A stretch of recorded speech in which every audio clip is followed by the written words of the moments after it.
Hi there, I'm Rachana Mamidi and I'm a software architect at Reflex. My day-to-day at Reflex usually involves defining software requirements for whichever subsystem I'm working on that week, defining the software architecture for that subsystem, implementing it, and defining the test protocols. Building satellites is a very collaborative effort.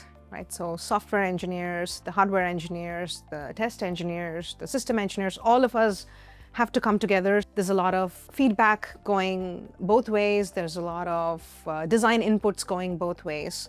It can be very challenging to manage reliability when you're aiming for innovation and your software to be, or your platform in general, to be very agile. But we do kind of manage to pull it off at Reflex. So we start off with very well-defined requirements because this ensures traceability, and traceability is very important in maintaining reliability when you're dealing with satellites. When it comes to software design and development, we have extensive internal testing frameworks and we have a wonderful team that can pull all this off together. One aspect in which Reflex really stands out is, I believe, in how flat their hierarchy is and how accessible every single person is. So it's a wonderful place to learn a lot of things and to work on exciting things and build amazing things.